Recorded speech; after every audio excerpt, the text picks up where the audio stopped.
Bueno, los empezamos a acompañar en el inicio del fin de semana hablando de Ecuador, un país que nos va a mostrar cómo está realizando sus políticas sanitarias para justamente tratar de prevenir la expansión del COVID-19. Damos la bienvenida al ministro Juan Carlos Ceballos, ministro de Salud. Ministro, buenos días, bienvenido. Buenos días, Janet. Un gusto estar con usted.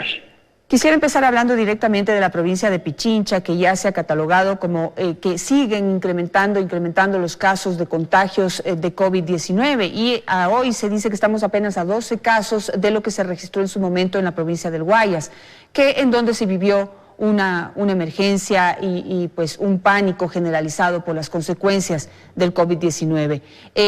¿Cuál es la evaluación, cuál es el balance que usted nos puede dar a hoy de lo que está sucediendo?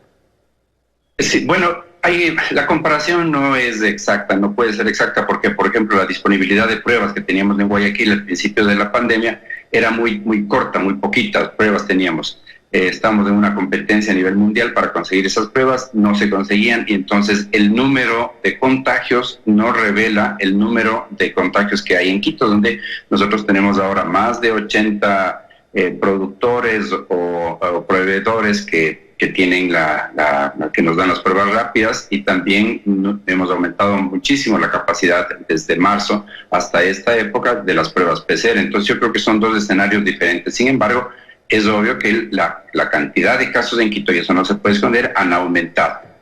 Ahora, lo que es extremadamente importante es las comparaciones internacionales al día de hoy, al día de agosto hoy, y con fuentes internacionales. Mire, el Ecuador en este momento tiene el menor número de casos por millón de habitantes de toda la región.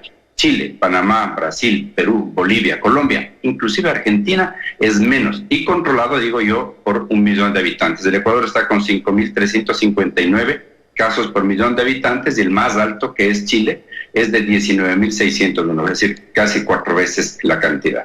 Entonces, en Pichincha hemos hecho controles que son muy buenos. Por ejemplo, estamos en 11 distritos, estamos trabajando con la comunidad, estamos capacitando a la comunidad, las hemos integrado para la solución del problema. No le estamos culpando, le estamos dando la oportunidad de que trabaje con nosotros. Y eso se ha hecho con los técnicos de atención primaria de salud a través del médico de barrio. Esas son las acciones que estamos haciendo. Ministro, quisiera consultarle algo sobre el tema del manejo de las cifras, que quizás es lo que produce este impacto y esta evaluación tal vez equivocada de lo que está sucediendo en el país. ¿Por qué no se hacen los análisis también por el número de habitantes en las provincias y simplemente se da los porcentajes acorde al número de casos y se compara con lo que se tiene a nivel nacional? Me explico mejor. No es lo mismo tener 17.910 casos en Pichincha que por ejemplo, que 4.026 casos en Azuay. Puede resultar mucho más grave la situación en Azuay porque por número de habitantes, el número de casos puede dar un porcentaje mucho mayor. ¿Por qué no se hacen los análisis de esa manera, ministro, que nos puedan dar un panorama muchísimo más claro y no hagamos esta competencia casi que de número de casos entre provincias? Entonces, ahorita se está haciendo esta evaluación quizás equivocada de que porque estamos igualando a Guayas, estamos peor que Guayas o que en cualquier otra parte del país, y quizá no es así. Claro, y tiene toda la razón, Dani, dice, debería hacer un tipo de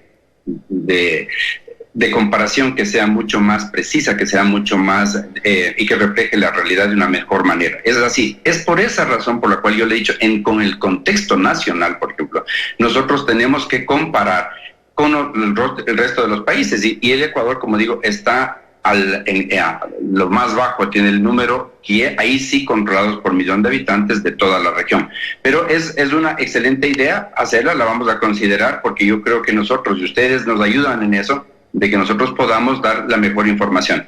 Pero el mapa que clásicamente se ha presentado y que hemos luchado, que no sean solamente el número de casos, sino el porcentaje, justamente en esa dirección, en presentar cuál es el porcentaje total de casos, pero hacerlo por densidad poblacional es una excelente idea. Pero ahora, también de la infografía, Daniel, lo que es de la infografía es interesante ver cuál es el porcentaje total de casos que existen en un momento dado y cuál es, por ejemplo, el número de casos que realmente están mejor, que mejoran los casos recuperados, los casos que han salido de alta hospitalaria, y eso representa el 92% de los casos, lo cual es también una muy buena noticia.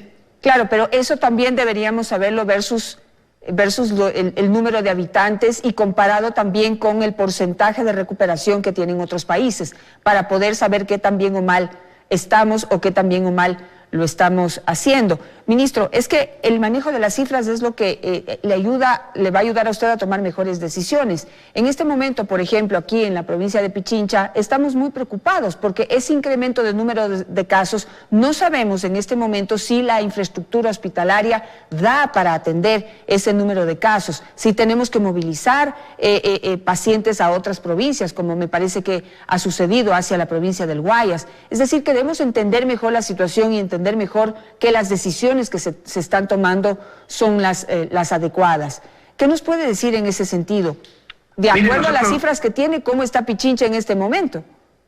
Mire, la situación en Pichincha desde hace algunos días, basados en algunos datos que son importantes, por ejemplo, infraestructura hospitalaria, en términos de aumento del número de camas que hemos hecho, en términos de la contratación de personal. Nada más la semana pasada se contrataron 504 personas, 139 de ellas son enfermeras, justamente para dar un descanso a aquellos médicos que están trabajando o al personal de salud que está trabajando de manera incansable en toda esta pandemia.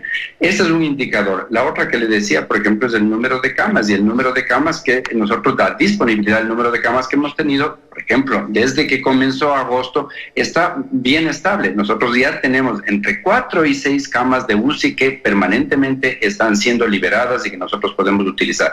Las camas de hospitalización, estamos hablando de 40 a 60 camas que están disponibles. Le hablo de agosto y justamente me preparé para darle la mejor información, la más reciente a usted y al resto del país. La otra, mire lo que ha pasado con el índice de la evolución de los casos efectivos de reproducción, que se llama, es decir, cuánto contagio yo. Y todas esas cifras de todas las provincias están bajando, incluidas las de Pichincha. Pichincha ha llegado este momento a estar bajo el 1, que es el índice ideal que nosotros vamos a tener. Esto no quiere decir de ninguna manera, y no quiero mandar el mensaje equivocado, errado. Estamos en medio de una pandemia, pero la manera como se ha manejado esta pandemia a nivel del país, no solamente a nivel de Pichincha, comparado, por ejemplo, con cualquiera de los países de la región, comparado con lo que sucedió en Guayaquil, que fue bien impactante al principio de marzo, es completamente diferente. Nosotros no hemos tenido esa curva exponencial, ni hemos tenido ondulaciones que son, con la capacidad sanitaria con la que contamos, controlables. Esa contención se ha hecho a nivel de los barrios y se ha hecho a nivel de la atención primaria de salud, cosa que los otros países no han hecho o no alcanzaron a hacer. Ahora, otra buena, sí, perdónenme, nada más para terminar la idea, otra cuestión que ¿por qué este éxito en el manejo de la pandemia del Ecuador reconocido a nivel internacional? Telemedicina. Nosotros preparamos a los médicos internistas, a los médicos familiares, para que ellos puedan atender los pacientes. Hemos puesto en los 300, por ejemplo, en Pichincha nada más, 341 puestos de salud que tienen la situación de triaje. Eso se ha hecho. Entonces yo creo que son buenas medidas que se han hecho y se ha contenido. Eso no quiere decir de ninguna manera que tenemos que bajar la guardia ni seguir pendientes en hacer este tipo de intervenciones a nivel comunitario. Ahora cumplo con presentarle casos que pueden ser particulares, pero que necesitan una respuesta porque se difunden en la población, en el boca a boca, y causan estrés. Uno, hay muchos pacientes que han manifestado que al tocar las puertas de un hospital público no hay las camas disponibles como usted manifiesta, por ende les toca acceder a clínicas privadas en donde quizás no sé si no tienen infraestructura o tratan la enfermedad, pero han fallecido. son un par de casos que conocí esta semana, es decir, que no pudieron acceder a las camas de hospitales públicos. Quisiera saber por qué. Bueno, esos son casos eventuales, yo lamento. Mira, a mí, de nuevo, como digo en cada entrevista, a mí me duele terriblemente cada uno de las muertes, de los fallecimientos, y no son parte de un número nada más. Pero sí tenemos que poner en contexto, en general, nosotros estamos haciendo las cosas como para el traslado, la contención del paciente a nivel primario, el traslado, la derivación a los hospitales. Hemos aumentado, mire, solamente de unidades de cuidados intensivos de 61 a 162, 2.7 veces en un espacio bien chiquito de tiempo, me refiero de abril a julio. Entonces, nosotros atendemos a los pacientes. Los pacientes no están botados en los corredores. Los pacientes que usualmente se entrevistan, o los sujetos o las personas que usualmente se entrevistan son pacientes, son los parientes que están afuera y que no se les permite por medidas justamente para evitar los contagios. Pero eso hemos estado haciendo todo el tiempo. Ahora, que haya casos eventuales, y lamento de nuevo los fallecimientos, etcétera, es algo que yo no puedo en este momento responder y me duele. Sin embargo, tengo un mensaje para la comunidad. No deje que cuando usted tiene una persona, usted mismo se sienta con un problema de infección respiratoria aguda, grave, se está con falta de aire, cansancio extremo, vaya al dispensario más cercano. Llame al 171, llame al 911 para que le puedan atender, porque hay muchos pacientes que nos hemos dado cuenta que llegan demasiado tarde al hospital y nosotros ya no podemos hacer nada. Ahora, ¿cómo está el tema de la curva? Porque ahí también hay cuestionamientos. Si bien se ha visto que, digamos, hay este oleaje del que usted habla y que podríamos estar ya llegando a una cumbre y que podríamos estar bajando, por hablar desde aquí de la provincia de Pichincha, quisiera que usted me diga en qué estado estamos, pero también se dice que lo que se está haciendo es un menor número de pruebas, lo que devela un menor número de casos. ¿Qué nos puede responder ante eso? Al revés, hay muchísimas más pruebas, justamente porque, es decir, mire en su familia, mire a los televidentes que nos están oyendo en este momento. Es decir, hay un exceso de demanda del número de pruebas que se han hecho, porque la gente está nerviosa y tienen toda la razón, y por eso es que usted compara en marzo o abril en Quito, hay muchísimas más pruebas que se están haciendo.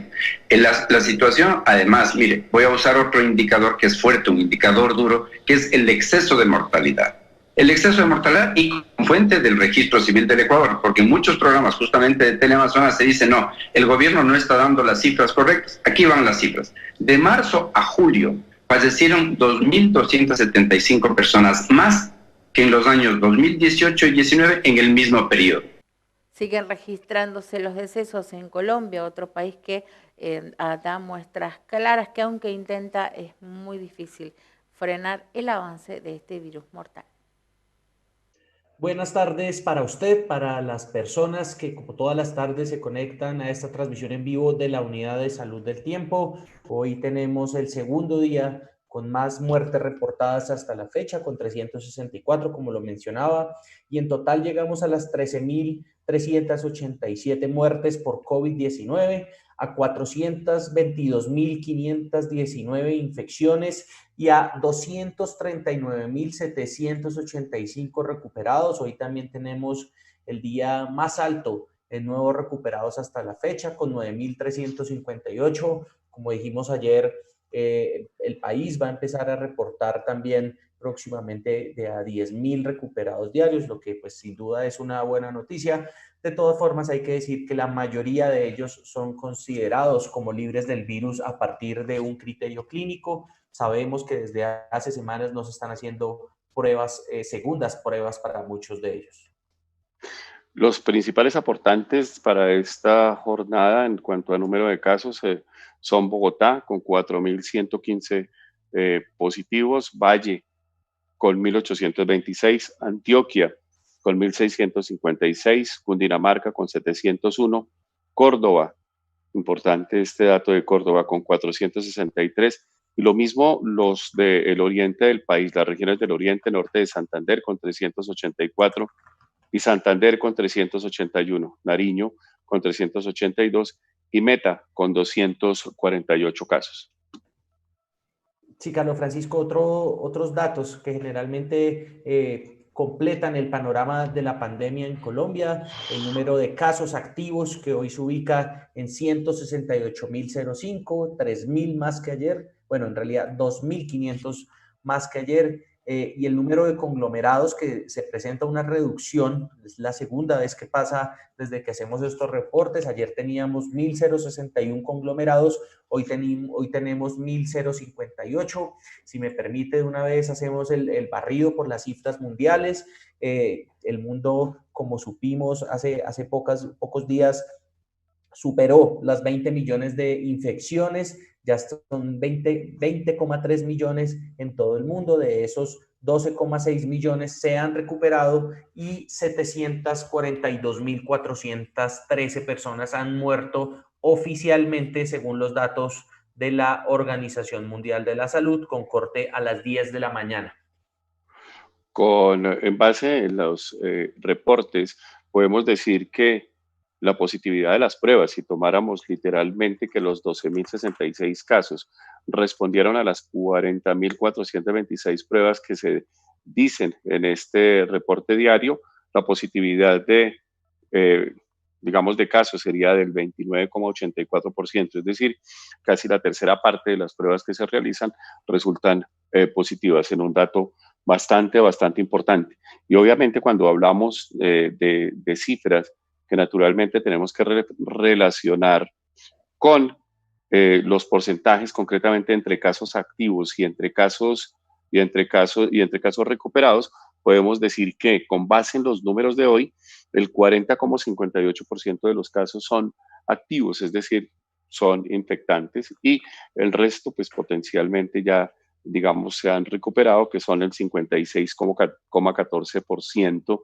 en un crecimiento que, como usted decía, pues viene siendo significativo, dado que cada vez habrá más recuperados en rigor a que los porcentajes importantes, digamos, de las cifras son asintomáticos o tienen, digamos, componentes leves que evolucionan. En un proceso, como digo, tan largo, pues cada vez va a haber más, 56,4% en una, digamos, en una cifra que viene creciendo. Me adelanto también para decir que las muertes, pues hoy, al realizarse el cálculo de la letalidad con respecto naturalmente al número total de casos, son del 3,28%, en una disminución pues bastante, digamos, bastante llamativa, si se tiene en cuenta que dentro de los casos crecientes, pues este porcentaje más o menos se mantiene, digamos, relativamente estable, con una tendencia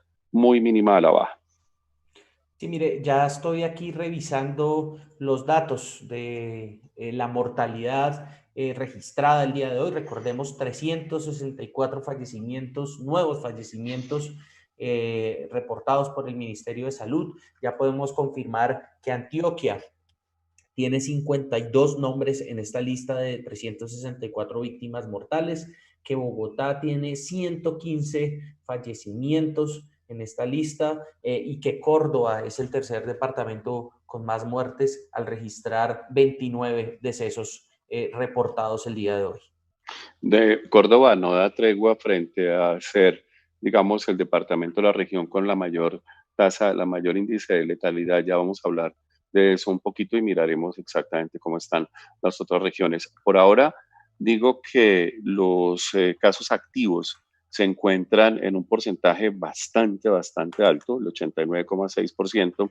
En su casa son casi 150.000, 151.000 personas que, a pesar de tener el virus en su cuerpo, que están evolucionando desde el punto de vista, digamos, de la enfermedad o son asintomáticos, pues sin duda no han requerido, digamos, intervención hospitalaria.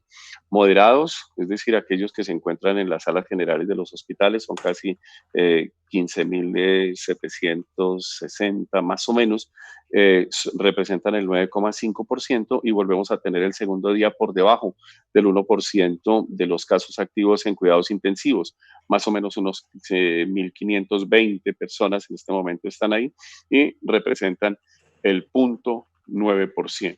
Eso habla de una meseta pues que definitivamente se mantiene en un ascenso muy lento en el país. Miramos los muertos, Ron. Sí, seguimos aquí explorando algunos datos de departamentos. Guajira, por ejemplo, estoy viendo en este momento, reporta 5 muertes. El Huila también reporta 5 muertes. Magdalena, ese mismo número. El Meta tiene 6 fallecimientos el día de hoy.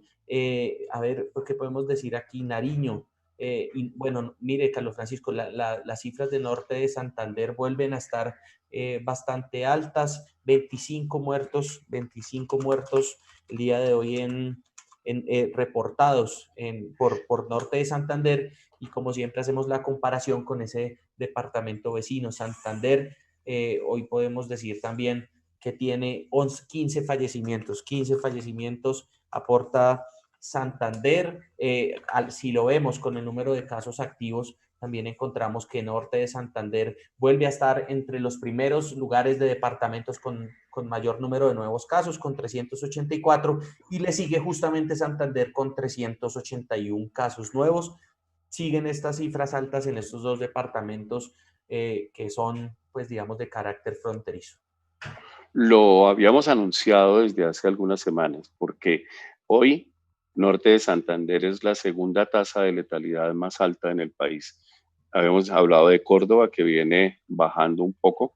Hoy en día la tasa de letalidad en Córdoba es de 7,8%, casi el doble de la nacional, un poquito más del doble, pero Norte de Santander por primera vez ocupa este segundo lugar, 5,4%, y desplaza de ahí a Guainía, pero que definitivamente dentro del componente de, digamos, de mortalidad, esto es muy complicado porque digamos que la situación por las mismas características de la población, toda esta movilidad puede complicarse un poco, 5,4%. Las tasas de letalidad hablan esencialmente de tres cosas. Uno, de la calidad de la atención que recibe la gente. Eso es muy importante, si tienen acceso temprano, rápido a los hospitales, si se está haciendo control, digamos, que el hospitalario, si hay disponibilidad de las unidades de cuidado intensivo y obviamente de todos estos componentes que de una u otra forma cualifican o por lo menos definen claramente, digamos, estas cifras. ¿En razón de qué? En razón de que el virus es el mismo. Las relaciones porcentuales no están medidas concretamente por número de habitantes, sino específicamente por el número de infectados. Y este tipo de cosas deben inquietar sin duda a las autoridades sanitarias. Lo mismo la de Sucre, que es 5,2%, Magdalena 5,0%, y la Guajira, que acabamos de mirar, de hacer un análisis, es que definitivamente empieza a meterse aquí dentro de estos casos, lo que habla de estas asimetrías de la pandemia en la que unos lugares bajan y otros empiezan a subir desafortunadamente. Miremos, por ejemplo, Bogotá. Bogotá tiene una tasa de letalidad, un índice de letalidad de 2,7%, lo mismo que Cundinamarca. Santander, 3,7%, y miremos Antioquia, que viene con unas cifras crecientes, más o menos el 2,7%. Mire, Carlos Francisco, en realidad hay un error que comete en su divulgación por interno el Ministerio de Salud. Decía que eran 364 los fallecimientos y en realidad está anotando que son 362, y eso coincide con lo que tengo aquí en esta tabla. O sea, hay que restarle 2 a... Tenemos en realidad el número de fallecimientos hoy es de 362, según corrige el Ministerio de Salud. Como le digo, ¿Qué vaina? a través de los canales internos de divulgación, pues digamos, O sea que a concretamente la tasa de muertes que consolidan de 13.837 hay que restarle cuántos, o estas ya tienen consolidados los fallecidos reales. sí, Eh, la tabla que ellos dan a conocer, ¿cierto? Incluye 13.837. Pero ¿Cierto? ahí ya están contabilizados la cifra correcta o no. Sí, sí, sí, sí, O sí, sea, sí, los sí, 13.837 son los sí, reales. sí, son los Ok, reales. El error o fue sea de que, digitación. Ellos, como expliquemos, digamos, de paso cómo funciona esto un poco. Ellos tienen un grupo de WhatsApp, digamos, para prensa, ¿cierto? Ellos envían la información que contiene la mayoría de los datos que nosotros les exponemos aquí. Cabe decir que en este espacio de la unidad de salud también vamos haciendo análisis en tiempo real para poner, digamos, en contexto todos estos datos. Y Claro, y es que es muy en el importante porque grupo de WhatsApp, Carlos Francisco decía 364 fallecimientos, en pero total, a través de Twitter decía 362 y eso coincide con la tabla pues de Excel, que es ya como el documento definitivo donde podemos ver el detalle de todos los fallecimientos. Bueno, y el hecho de que se haya mencionado que Rusia avanzó con la vacuna contra el coronavirus ha despertado, bueno, diferentes controversias. Esta es una postura en la cual se pone en tela de juicio el tratamiento. Buenas tardes, soy Guillermo Arduino desde el living comedor de mi casa en la ciudad de Atlanta. Esto es Encuentro Digital CNN. Seguimos las vacunas de cerca. Son 155, ¿no?, las que atraviesan distintas instancias de investigación. Pero sabrán que esta semana Vladimir Putin anunció que ellos, vamos a ver si es un problema de traducción o no, ya tienen la vacuna. Bueno, hay algunas consideraciones a tener en cuenta porque debe atravesar determinadas fases y lo vamos a hablar con el doctor Elmer Huerta, profesor de medicina en la Universidad George Washington, colaborador de CNN que está con nosotros esta tarde. ¿Cómo le va, doctor? Guillermo, buenas tardes, bien felizmente buenas tardes a todos. Bueno, lo que Rusia dijo es que sería el primer país en disponer de la vacuna, ¿no? Pero hay muchas otras, son 155 y sabemos que hay un proceso muy riguroso. El proceso más importante de la fase es la de eficacia, ¿no?, que es la prueba con seres humanos que involucra a miles de personas. ¿Qué se sabe de esta vacuna rusa?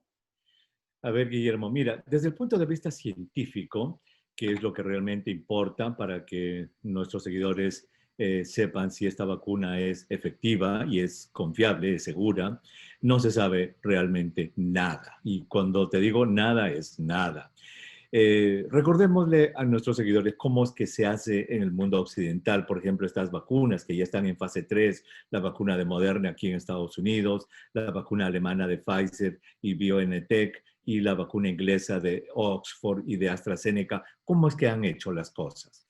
Ellos han hecho lo que se llama la fase preclínica, Guillermo, preclínica, que se hace en células y animales, y luego que han diseñado el producto final, ellos ya dicen estamos listos, pero previamente han publicado en revistas científicas que son revisadas por otros científicos sus hallazgos de la fase preclínica.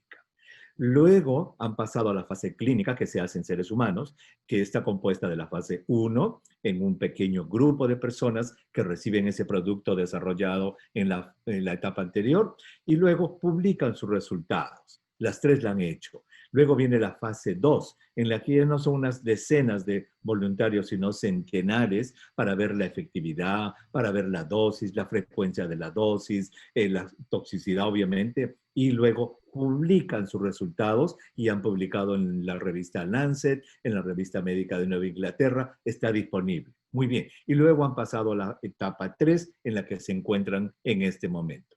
¿Qué es la de eficacia? Sí, eficacia, toxicidad, dosis, la cantidad de vacunas, todo eso es en la fase 2 y todo eso está publicado y quien quiera puede entrar al internet y verlo. Con esta vacuna rusa, Guillermo, no hay publicaciones científicas de fase 1, de fase 2, de fase preclínica, no existen. Y cuando se le preguntan a los que dirigen este tipo de cosas, ¿dónde están los datos? Dicen, los tenemos nosotros, pero los van a poner. Sí, los vamos a poner en algún momento del mes de septiembre. Mientras tanto, ya lo que hicieron ayer en esta conferencia de prensa fue anunciar al mundo. Y acá hay un hecho que me parece que es importantísimo, Guillermo, y que ayer en la noche en CNN, en el programa de Anderson Cooper, entrevistaron a un señor que se apellida Dmitriev, que es el CEO de este fondo de inversión pública de Rusia, que es junto al Instituto Gamaleya los que han desarrollado esta vacuna.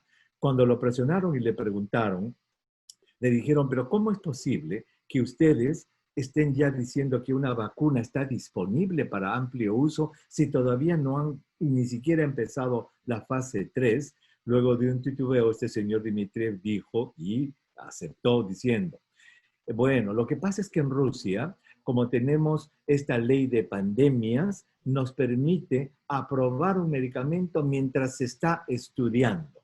Entonces ahí queda resuelto el misterio. Para poner una comparación, Guillermo, es como si el mes pasado, que hablamos acá contigo en el programa, de que Moderna ya había concluido la fase 2 y que iba a empezar la fase 3, es que Moderna le hubiera pedido a la FDA, señores de la FDA, déjenme registrar mi vacuna que ya está lista para el consumo humano. La FDA le hubiera dicho a Guillermo, ¿saben qué, señores de Moderna? Cuando terminen su estudio de fase 3, regresen, por favor, porque aquí no es la cosa así. Así que eso es lo que ha pasado en Rusia. Pero de todas formas, aquí en Occidente, doctor, hay laboratorios que ya tienen unas parcelas de producción de la vacuna que está en investigación. Por si los resultados salen bien, pueden salir a distribuirla, porque después de la fase de eficacia, etcétera, viene el tema de la producción y la distribución, que va a llevar tiempo también. Entonces me pregunto, ¿será una cuestión semántica o es una trampa que están haciendo con intereses políticos? No lo sabremos, eso lo dirá el tiempo. Yo pienso, es mi opinión personal, que esto es una maniobra de relaciones públicas y de posicionamiento político de la ciencia rusa en el universo de ciencia en el planeta, para los seres humanos. Ellos le han llamado a esta vacuna Sputnik 5 por una razón, es que es del Sputnik. Y el 4 de octubre de 1957, el mundo, especialmente Estados Unidos, tuvo un golpe muy fuerte cuando todos pensaban que Estados Unidos iba a liderar esa carrera espacial, salió el Sputnik. Por eso le llaman a esta vacuna Sputnik 5. Tienen unas animaciones y la manera de presentar esto en una página del internet. El presidente Putin, que nunca habla de sus hijas, de su familia, dijo que una de sus hijas se había vacunado. Entonces, es mi impresión que esto es una gigantesca campaña de promoción, relaciones públicas y posicionamiento político. Por eso es de que han registrado, porque si uno revisa el lenguaje exacto, ellos dicen, Rusia es el primer país del mundo en registrar una vacuna, y el registro, lo aclaró el señor Dmitriev ayer, es que su ley de pandemia les permite registrar una vacuna al mismo tiempo que se está estudiando. Por eso yo le preguntaba si era semántica. Ahora, anteriormente en la conversación, doctor, usted dijo que la confirmación del proceso de investigación está siendo, o la aprobación, ¿está dada por quién? ¿Por científicos pares de los que investigan la vacuna? ¿Quién es la autoridad que dice, bueno, voy a revisar lo que vos estás diciendo para ver si es cierto? ¿Quiénes son esas personas? Muy bien, es doble filtro. El primer filtro es que cuando se hace la publicación de fase 1 o fase 2, que ya la han hecho los laboratorios norteamericanos y europeos, para que se publique en la revista científica, eso ha tenido que pasar por el filtro de pares, que son científicos de la misma especialidad que revisan todos los datos que se mandan y ellos dicen, está bien que se publique. Ese es un filtro, el más importante. Y luego ya está el filtro de la comunidad científica general, porque todos, como dijiste, hay más de 150 compañías, todos esos entran a leer los artículos y es increíble, los desmenuzan línea por línea y dicen, pero este cultivo celular, ¿por qué usaron esto? ¿Por qué no lo otro? Y entonces es lindo esto, Guillermo, porque en las revistas estos científicos empiezan a mandar cartas y dicen, con referencia al artículo que ustedes publicaron, ese es el segundo filtro. De tal manera que eso es lo que estamos careciendo de esta vacuna rusa. No hay absolutamente ningún documento científico que lo avale. Todo está en el internet.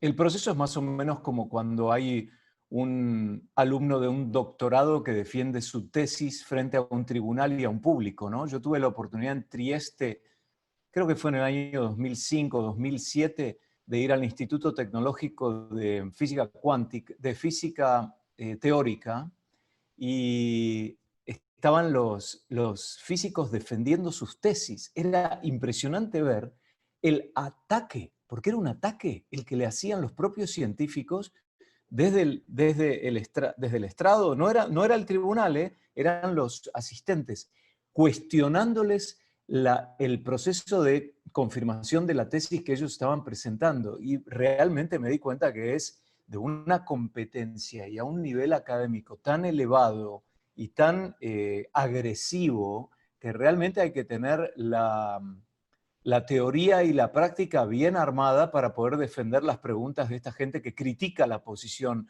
de ese documento. Me parece que es más o menos lo mismo, ¿no? Me alegra que Doctor, menciones esa experiencia porque eso es lo que sucede aquí. Esas cartas, esas críticas son las que fortalecen el estudio y ha sucedido raramente, felizmente, que la revista tiene que retirar la publicación, como lo vimos con el estudio de la hidroxicloroquina, porque no soporta, digamos, esos ataques y al final se dicen, caramba, qué lástima, no debimos publicar esto. claro, por eso siempre insistimos que hay que escuchar a los científicos cuando hablan del tema de la vacuna, de las enfermedades, de los posibles medicamentos frente a esta pandemia y no a los políticos. ¿Qué es Putin? Político, está claro. Doctor, ¿qué pasa con aquella persona que tiene ganas de realmente decir, bueno, a ver si esto nos salva, porque esta situación es insostenible? Y dice, bueno, yo no tengo ningún problema. Yo me la voy a dar si la vacuna rusa se pone a disposición, porque total, ¿qué mal me puede hacer? ¿Está equivocada esa persona o no? Podría estar equivocada, porque en el año 1979 aquí en Estados Unidos hubo una epidemia de lo que se llamaba la gripe porcina, flu en esa época. Y hubo un problema con la elaboración de la vacuna y hubo muchos casos de intoxicación, de serios efectos secundarios y hasta muertes. Entonces, cuando una vacuna no está bien probada, no está bien estudiada, pueden ocurrir problemas. Y se dice que ese episodio que ocurrió en 1979 es el que hasta ahora es un fantasma, que hace que mucha gente incluso no se quiera vacunar contra la gripe en este país. Entonces, si una vacuna no está bien estudiada, no se ha averiguado bien su dosis exacta, los efectos secundarios que pueda tener, uno está arriesgándose a tener problemas que no han sido estudiados, Guillermo. Lo otro que le quería preguntar, y estoy buscando el resumen que manda Ben Tinker, que es el productor de Sanjay Gupta diariamente. No sé si usted recibe ese email que se llama Top Health Stories, y después tiene otro que manda al correo interno nuestro que se llama State of Play. Coronavirus Treatments, Vaccines, Antibody Testing. Día a día enlistan cómo va avanzando cada uno, cuál es la actualización de todo lo que vienen controlando desde la Oficina de Salud de CNN en inglés. Y es realmente interesante. Y hoy, por ejemplo, mandaron una corrección. Ben Tinker dice, quiero corregir que son 28 las vacunas que se encuentran en la fase humana y no 29 de acuerdo con la Organización Mundial de la Salud. Es decir, está todo muy controlado y periodísticamente hablando y hacen un resumen muy interesante. Entre los temas, justamente hablan de los tratamientos para el coronavirus, porque hasta ahora nos hemos enfocado en el tema de la vacuna. ¿Hay algún avance en términos de medicamentos? Por ejemplo, no se habla mucho ya del Remdesivir. ¿Hay alguna novedad? No, el Remdesivir acabó su estudio y lo que está pendiente en este momento, Guillermo, es analizar todos los datos completos de los más de 1.100 pacientes con respecto a la mortalidad. Pero aunque eso salió, discúlpame que me rectifique, eso salió también ya y el Remdesivir ha probado que no, lamentablemente, no disminuye la mortalidad de los pacientes. Para aclarar a los seguidores, sí. Aquí en Estados Unidos se hizo un estudio multicéntrico. ¿Qué significa multicéntrico? Muchos hospitales que sorteaban a los pacientes entre Remdesivir y un placebo. El reporte inicial hace más de un mes reveló en 400 y un poco más pacientes que disminuía el número de días que los pacientes estaban en el hospital de 15 a 11 y quedaba pendiente el análisis de toda la serie completa de más de 1.000 pacientes para ver si también disminuía la mortalidad. Salió ese estudio y lamentablemente no ha logrado disminuir la mortalidad. Ahí está. Los pacientes no mueren menos, digamos, por lo que ha quedado ya saldado allí que el Remdesivir ayuda a mejorar síntomas, pero no disminuye la mortalidad. Claro. Pero sí, no se acá... los medicamentos. La oficina de Sanjay Gupta dice que hay al menos 270 pruebas activas y 570 más en el estadio de organización para tratamientos según hasta el 11 de agosto, es decir, hasta ayer.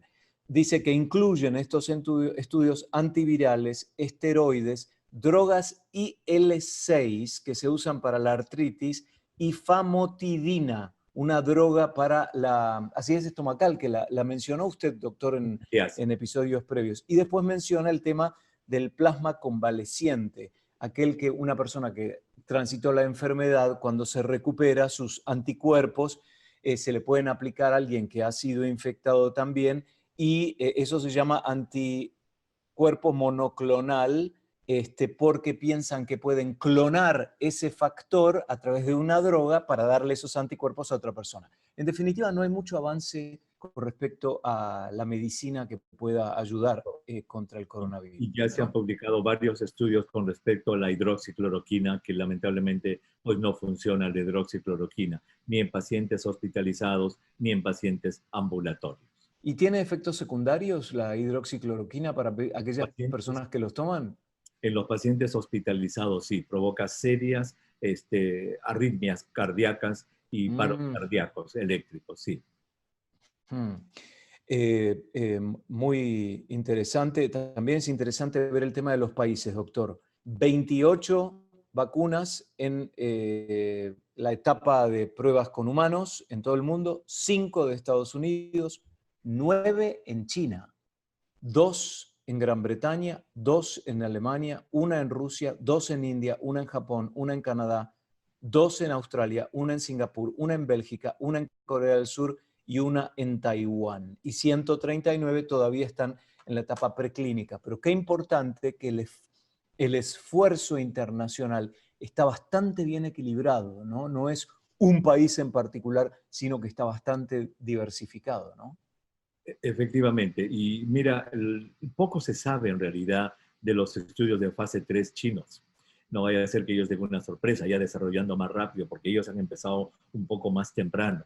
Pero ese tipo de gobierno no dan esa información, ni hacen las maniobras tan de relaciones públicas como los rusos, de tal modo que lo único que nos queda es esperar y ver y leer en revistas científicas y esperar los reportes científicos de lo que están haciendo aquí. Evidentemente con Sputnik 5 lo que probablemente va a pasar es que aquellos países que tienen un vínculo filosófico y político mucho más afín a Rusia sean los que digan, nosotros tenemos la prioridad, ¿no? Vamos a los ejes de siempre, según el tinte de gobierno. Venezuela, Nicaragua, Cuba, Argentina,